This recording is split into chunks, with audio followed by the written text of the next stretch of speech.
पुणी आज बहुमात्रा ह्रास होला सुना दर।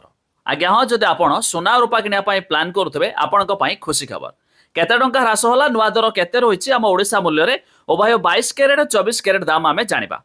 जदि आपण माने किनिया पई जाउथुबे सेतिकी टंका देई मध्य किनि पारिबे। आसंतु जानिबा आम ओडिशा मूल्य। ता पूर्वरु वीडियो गोटे लाइक करिवे, सब्सक्राइब करनथिले एबे सब्सक्राइब करी पाखर थिबा बेल आइकन को दबाइ दियंतु।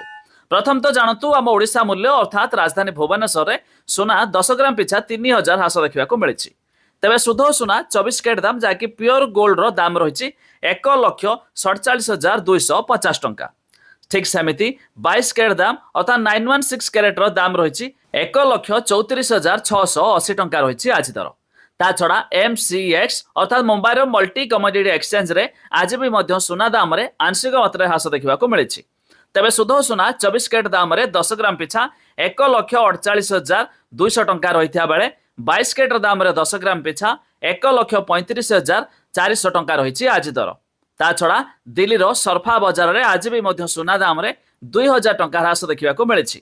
तेबे शुद्ध सुना 24 कैरेट दाम रे 10 ग्राम पिछा 1,47,400 टंका रही बेले 22 कैरेट दाम रे 10 ग्राम पिछा 1,35,350 टंका रही आज दर। ता छड़ा जदि आपण माने रूपा किनिया पई प्लान करुथुबे तेबे रूपा दर रे मध्य आज 4000 ह्रास देखा मिली। तेबे जाकी रूपा नुआ दर 1 किलोग्राम पिछा 2,32,000 टंका रे पहुंच जायछि। तेबे ये थिला हम ओडिशा मूल्य। जो माने किनिया पई प्लान करुथुबे एही दर देई मध्य किनि पारिबे। ता छड़ा आपण माने केउ जिल्ला रु वीडियो देखंती ता निहाती कमेंट करी जणाइबे।